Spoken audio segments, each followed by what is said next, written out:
बड़ी खबर इस वक्त सूत्रों के हवाले से, जहां टीआरई 3 के अभ्यर्थियों के लिए खुशखबरी है। होली से पहले उन्हें यह खुशखबरी 9 मार्च को हासिल होने वाली है, जहां शिक्षकों को नियुक्ति पत्र दिया जाएगा।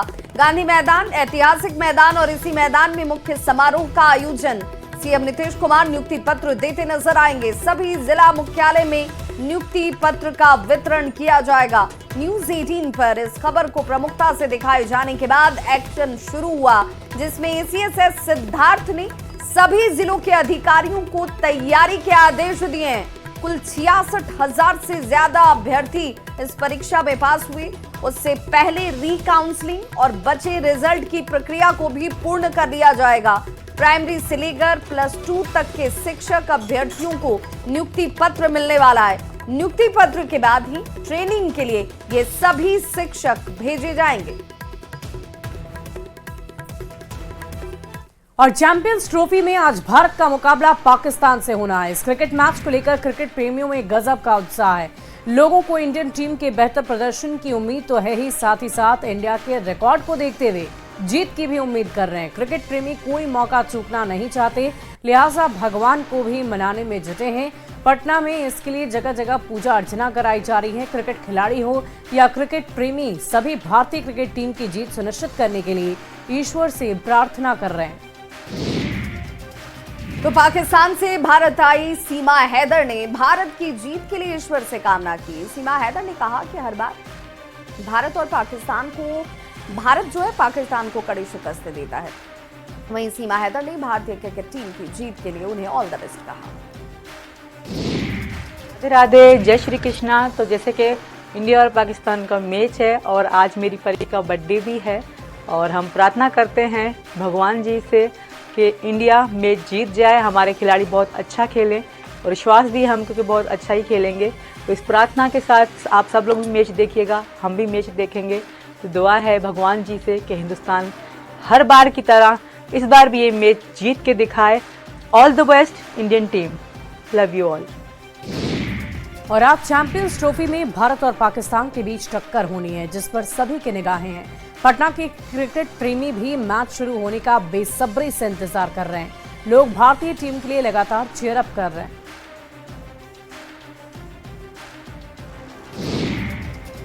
तो काशी विश्वनाथ की नगरी वाराणसी में भी टीम इंडिया की जीत के लिए विशेष हवन पूजन किया जा रहा है। क्रिकेट प्रशंसक पूजा अर्चना कर भगवान से टीम इंडिया की जीत की कामना कर रहे हैं। चैंपियंस ट्रॉफी में आज भारत और पाकिस्तान का मैच होना है। इस मुकाबले को लेकर महेंद्र सिंह धोनी के शहर रांची में भी क्रिकेट प्रेमियों में गजब का उत्साह है। भारत और पाकिस्तान के बीच होने वाला मुकाबला हमेशा से रोमांच भरा होता है। तो India women's Pakistan ICC champions trophy का ये 5वां मैच आज दुबई के इंटरनेशनल क्रिकेट स्टेडियम में खेला जाने वाला है, और ये मैच दोनों ही टीमों के लिए खास रहने वाला है। भारत पाकिस्तान मैच को लेकर जमशेदपुर के युवा क्रिकेटर जो हैं वे बेहद ज्यादा उत्साहित हैं। युवा क्रिकेटर भारत की जीत के लिए कामना करते नजर आ रहे हैं। बिहार की सियासत में तेजस्वी यादव को सीएम की कुर्सी पर बिठाने के लिए लालू प्रसाद खुलकर बैटिंग कर रहे हैं। वे तेजस्वी यादव को प्रमोट करने का कोई भी मौका नहीं छोड़ते, और इसी कड़ी में लालू प्रसाद ने एक बार फिर तेजस्वी यादव को लेकर सोशल मीडिया एक्स पर पोस्ट किया। उन्होंने बिहार में तेजस्वी की सरकार बनने की बात लिखी। पोस्ट में लिखा गया कि तेजस्वी के नेतृत्व में आरजेडी की सरकार बनने पर बिहार के लोगों को काम के लिए अब बाहर नहीं जाना होगा। बिहार में उद्योग धंधे स्थापित कर यहीं पर रोजगार को बढ़ावा दिया जाएगा। तो लालू प्रसाद के इस पोस्ट पर बिहार की सियासत गर्मा चुकी है। जेडीयू के मुख्य प्रवक्ता नीरज कुमार ने इसे लेकर जोरदार पलटवार किया। उन्होंने लालू प्रसाद के पोस्ट को हास्यास्पद बताया और उद्योग धंधे की बात को लेकर उनके राज्य में हुए फिरौती और अपहरण कांड का हवाला दिया। यादव ने एक ट्वीट किया है, और ये ट्वीट जो है वो पलायन को लेकर के किया है। हमारे साथ जेडीयू के एमएलसी हैं नीरज कुमार, बात करते हैं। नीरज जी, लालू जी ने ट्वीट किया है, ट्वीटवा देखे हैं? हाँ, देख, एकदम लालू जी पलायन पर बोल रहे हैं, जगहसाई करा रहे हैं। संपत्ति का पलायन होगा। बिहार का पैसा पूंजी निवेश हो गया दिल्ली में। 156 करोड़ का बंगला चाहिए इनको, फार्म हाउस चाहिए इनको, राज्यसभा हरियाणा से ला करके दे देंगे। वह पलायन नहीं है। अरे बिहार के नौजवानों को देश के हर हिस्से में काम करने का हक है और माननीय नीतीश कुमार जी के कार्यकाल में उद्योग के बारे में आधारभूत संरचना के निर्माण ने एक ऐसी रेखा खींच दी है कि अब जाकर देखिए है देश में कहीं ऐसा। आप तो कहते थे कि अपहरण का उद्योग लगाते हैं लालू जी, लेकिन लालू जी तो कह रहे हैं कि श्रमिकों का बल राष्ट्रीय जनता दल। हम उनके साला माननीय सुभाष यादव ने साफ तौर पर कहा कि फिरौती के लिए अपहरण का डील होता था एक अन्य मार्ग में, और लालू जी की जुबान खामोश है, तेजस्वी यादव की जुबान खामोश। अरे अब तक क्यों नहीं उनके खिलाफ कानूनी कार्रवाई किया? उद्योग, और वो तो कह रहे कि हम उद्योग लगाएंगे, प्लान का अब कहानी खत्म कर देंगे बिहार में। अच्छा, लालू जी अब उद्योग लगाएंगे। 5243 इनके राज में फिरौती के लिए अपहरण हुआ था। अब लालू जी अगर उद्योग की बात करते हैं तो ये जग हंसाई इसलिए होता है कि लालू जी आपकी पात्रता है आपके साला के अनुसार फिरौती के लिए अपहरण का। अपहरण के उद्योग भारी उद्योग था, पकड़ो लाओ, अरे मिला जुला के छोड़ दो। चलिए, तो लालू जी के ट्वीट पर नीरज कुमार ने कड़ा प्रतिक्रिया दिया है और देखना यह है कि नीरज कुमार की इस प्रतिक्रिया पे आरजेडी क्या कहती है, कांग्रेस क्या कहती है। अमित कुमार, न्यूज 18 पटना। और कल पीएम मोदी के भागलपुर दौरे से पहले आज केंद्रीय कृषि मंत्री शिवराज सिंह चौहान बिहार दौरे पर हैं। वे दरभंगा में मखाना किसानों से मिल रहे हैं। शिवराज सिंह चौहान मखाना किसानों की परेशानी समझने के लिए उनके साथ खेतों में उतरे, खुद मखाने की फसल लगाई। इस दौरान डिप्टी सीएम सम्राट चौधरी, दरभंगा से सांसद गोपाल जी ठाकुर भी उनके साथ खेत में उतरे और उन्होंने भी फसल लगाई। अद्भुत राज्य है, यहाँ का टैलेंट, यहाँ के मेहनती किसान और विशेषकर बिहार का मखाना सुपर फूड है। और मखाना का उत्पादन बढ़े, प्रोसेसिंग हो, गुणवत्ता बढ़े। अभी मखाना उत्पादक किसान कई कठिनाइयों में काम करते हैं। टेक्नोलॉजी के माध्यम से उन कठिनाइयों को दूर किया जाए, इसके लिए इस बार मखाना बोर्ड का गठन किया जा रहा है। मखाना बोर्ड बनना है तो हमने सोचा कि कम से कम जो मखाना पैदा करते हैं किसान, उनके साथ तो पहले चर्चा हो जाए। प्रधानमंत्री जी के नेतृत्व में हम लोग काम करते हैं तो उनके बीच जाते हैं जिनके लिए काम कर रहे हैं। इसलिए तय किया कृषि भवन में बैठ के मखाना बोर्ड नहीं बनेगा। आज मैं स्वयं मखाना उत्पादक किसानों के साथ चर्चा करूंगा, बातचीत करूंगा। क्या होना चाहिए उनसे बेहतर कोई नहीं बता सकता, और उनसे चर्चा के बाद मखाना बोर्ड का स्वरूप तय किया जाएगा। तो देश भर के किसानों को कल PM Modi silk city Bhagalpur से खुशियों की 19वीं किस्त जारी करने वाले हैं, जिसे लेकर भागलपुर से सटे कटिहार में किसानों में जबरदस्त उत्साह देखा जा रहा है। एक तरफ पीएम मोदी के दौरे को लेकर विपक्ष सवाल उठा रहा है, तो वहीं किसानों को पीएम मोदी पर भरोसा है। भागलपुर में कल प्रधानमंत्री मोदी के दौरे को लेकर रेलवे स्टेशन पर सुरक्षा व्यवस्था बढ़ा दी गई है। स्टेशन पर आरपीएफ, जीआरपी के जवानों की विशेष तैनाती है। प्लेटफॉर्म पर आने वाले जाने वाले हर व्यक्ति की सघन तलाशी की जा रही है। सुरक्षा का पूरा खास ख्याल रखा जा रहा है। पीएम मोदी कल भागलपुर पहुंच रहे हैं, जिसे लेकर एनडीए नेताओं का जोश भी हाई दिखता है। केंद्रीय मंत्री गिरिराज सिंह ने कहा कि डबल इंजन की सरकार बिहार में काफी तेजी से विकास कर रही है और ये सब पीएम मोदी की वजह से हो रहा है।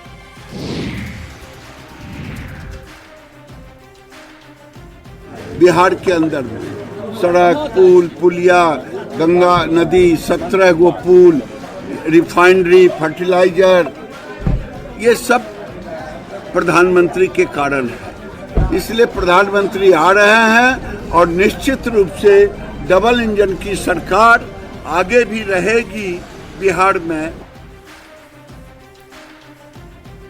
और चैंपियंस ट्रॉफी पाकिस्तान ने टॉस जीत लिया है। बड़ी खबर आपको बता दें, भारत की पहले गेंदबाजी दुबई में ये महामुकाबला हो रहा है। इंडिया वर्सेस पाकिस्तान का ये महामुकाबला शुरू हो चुका है।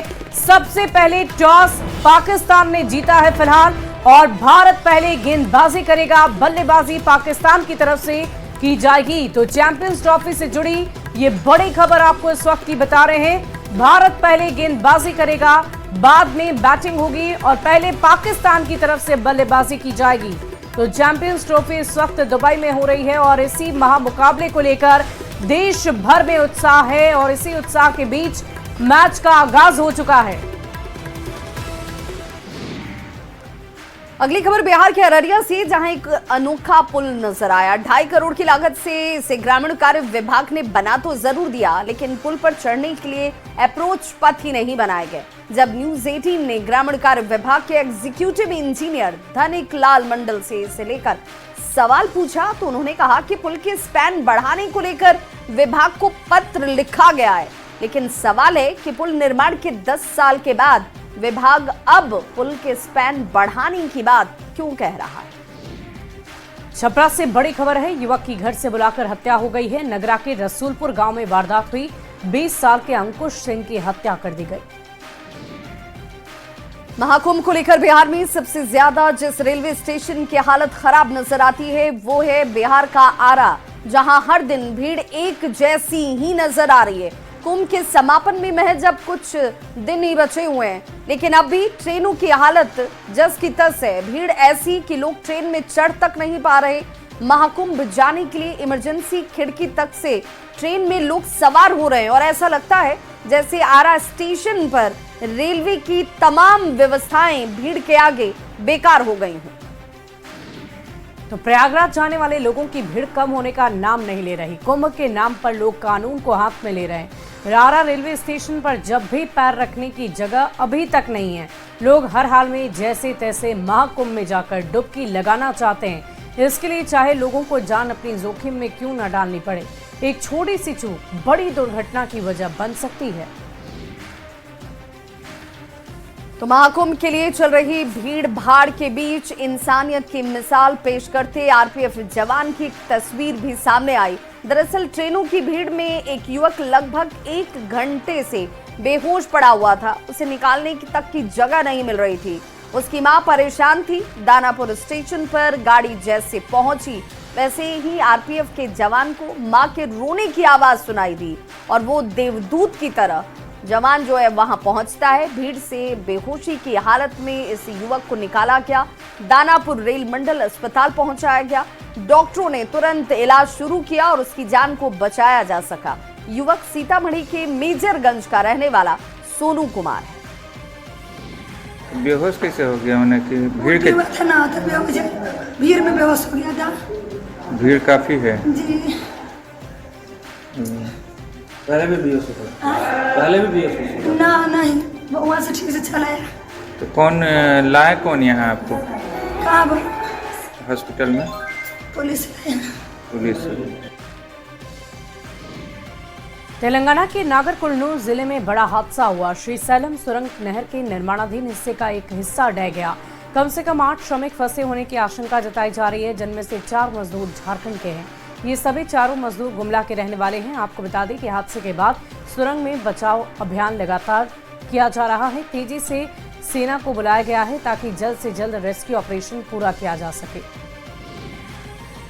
तो टनल में गुमला जिले के अनुज साहू भी फंसे हुए हैं। टनल में फंसने से अनुज साहू के परिजन इस वक्त बेहद परेशान हैं और बेटे के घर सुरक्षित वापस लौटने का इंतजार किया जा रहा है। साथ ही प्रशासन से सहयोग की गुहार लगा रहे हैं। 2-3 बार करीब 1.5 साल काम कर रहा हूँ और लड़का कर 3 साल होते काम करते हुए। उस टाइम तो पहली बार जाए रखन मेस में काम करते रहे, फिर बाद में मेस छोड़ के अलग फिर साइड में होलक से साइड में करूँ अलग। तो जाए के है नवंबर में फिलहाल आए रहे और ये 10 मार्च का और आवे वाला रहे, लेकिन ये हाल होलक से कारण से आप एखन तो आप का कहो। तेलंगाना की घटना का सीएम हेमंत सोरेन ने भी संज्ञान लिया। हेमंत सोरेन ने सोशल मीडिया साइट एक्स पर पोस्ट किया। उन्होंने लिखा कि तेलंगाना के नागर कुरनूल जिले में Srisailam left bank canal tunnel हादसे में झारखंड समेत अन्य राज्यों के कुछ श्रमिकों के फंसे होने की खबर मिली है। तेलंगाना के मुख्यमंत्री रेवन्ना अनुमल्ला से आग्रह करता हूं कि टनल हादसे में हर संभव रेस्क्यू मदद पहुंचाएं। मैं मरांगबुरु से हादसे में फंसे सभी श्रमिकों के सुरक्षित होने की कामना करता हूं। और महाकुंभ में स्नान के लिए लोगों की आस्था और उत्साह कम होने का नाम नहीं ले रहा है। गोड्डा रेलवे स्टेशन से यात्री ट्रेन पकड़ने के लिए रात से ही स्टेशन पर पहुंचे हैं। उन्हें सुबह प्रयागराज जाने वाली ट्रेन में बैठने के लिए सीट मिल सके, इसकी जद्दोजहद रात से ही शुरू हो गई। भीड़ को देखते हुए प्रशासन अलर्ट है। तो वहीं धनबाद रेलवे स्टेशन के भी हालात ऐसे ही है। महाकुंभ जाने वाले यात्रियों की भारी भीड़ देखी जा रही है। भीड़ को देखते हुए धनबाद रेल मंडल की तरफ से स्पेशल ट्रेन चलाई गई है, लेकिन इसका भी कुछ खासा असर दिखता नहीं है। ट्रेन में चढ़ने के लिए लोगों में आपाधापी साफ नजर आ रही है। गोड्डा से खबर है, जहां डीबीएल के हाइवा ने साइकिल सवार को टक्कर मारी, गंभीर रूप से जख्मी हो गया। घटना के बाद ग्रामीणों में आक्रोश है। गुस्साए ग्रामीणों ने सड़क को जाम कर दिया।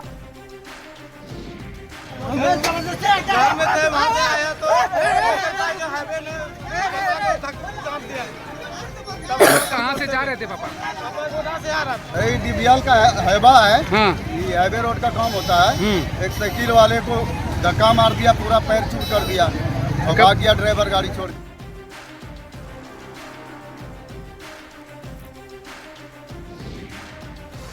साहिबगंज NH 80 के पास हाइवा की चपेट में आने से एक शख्स गंभीर रूप से घायल हो चुका है, जिसे प्राथमिक इलाज के बाद मालदा रेफर किया गया, लेकिन युवक के इलाज के दौरान ही मौत हो गई।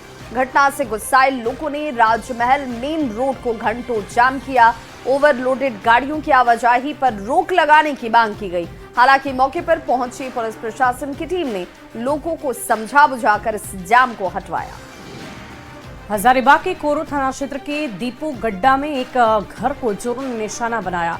घर में घुसकर 10 लाख के जेवर, 1 लाख रुपए कैश पर हाथ साफ किया, फरार हो गए। फिलहाल चोरों की करतूत सीसीटीवी कैमरे में कैद हुई, जिसकी मदद से पुलिस छानबीन कर रही है। बाइक निकाल के घर लॉक करके हम निकले, वहाँ से पिकअप करके हम गाँव गए। रात में गाँव में रहे, वहाँ से करीब हम 12 साढ़े 12 बजे हजारीबाग पहुँचे। आके यहाँ गेट खोले, गेट लॉक था मेरा बाहर का। गेट खोले तो अंदर हमको डोर का लॉक नहीं दिखा, वो खुला दिखा और डोर सटा हुआ था। हम जैसे डोर हटाए तो सारा सामान बिखरा पड़ा हुआ था घर में। जब अंदर घुसे तो सारा गोदरेज टूटा हुआ था, सारा लॉकर टूटा हुआ था, इतना भी ज्वेलरी का सारा डब्बा निकाल के बाहर फेंका हुआ था। एक भी ज्वेलरी नहीं था, सारा कैश नहीं था उस पर। मतलब घर का एक एक सामान को ढूंढा गया। सारा सामान में जो भी कीमती सामान था, खास करके मेरा जो भी जेवर वगैरह था प्लस जो कैश था, वही सामान को सारा लिया गया है। राजधानी रांची में हाल के दिनों में दहशत का माहौल है। दहशत किसी और से नहीं बल्कि चोरों के ऐसे गिरोह से जो पलक झपकते ही घरों को साफ कर रफू चक्कर हो जा रहे हैं। रांची में पिछले कुछ महीनों की अगर बात करें तो चोरी की वारदातों में इजाफा हुआ है। जिस घर में ताला लगा हो उस घर में चोरों ने अपनी दस्तक न दी हो, ऐसा शायद ही देखने को मिल रहा हो। जनवरी और फरवरी में चोरी के करीब 50 से ज्यादा मामले दर्ज हुए हैं। कुछ मामलों का खुलासा हुआ, लेकिन ज्यादातर मामले में जिस गिरोह का हाथ है वो अब भी पुलिस की गिरफ्त से दूर है, जिस वजह से लोग परेशान हैं। रांची पुलिस इन्हें गिरफ्तार करने के लिए पसीने बहाती जरूर नजर आती है, लेकिन सवाल कई हैं। आखिर कौन है ये चोर और पुलिस को चकमा देने में ये कैसे सफल हो जा रहे हैं, ये सवाल, और इन वजह से आम लोग बेहद परेशान। वहीं सरकार की महत्वाकांक्षी नल जल योजना में अनियमितता का मामला सामने आया। गिरिडीह के ग्रामीण इलाके में करोड़ों की लागत से बना जल मीनार स्वच्छ पेयजल मुहैया कराने में पूरी तरह विफल है। तीसरी प्रखंड के आदिवासी बहुल गांव चांदली में जल मीनार तो बना दिया गया, लेकिन लोगों को जान जोखिम में डालकर 30 फीट ऊपर चढ़कर मोटर ऑन ऑफ करना पड़ता है, जिससे लोगों को काफी परेशानी होती है। इस बुलेटिन में बस इतना ही, लेकिन न्यूज़ 18 बिहार झारखंड पर खबरों का सिलसिला लगातार जारी है।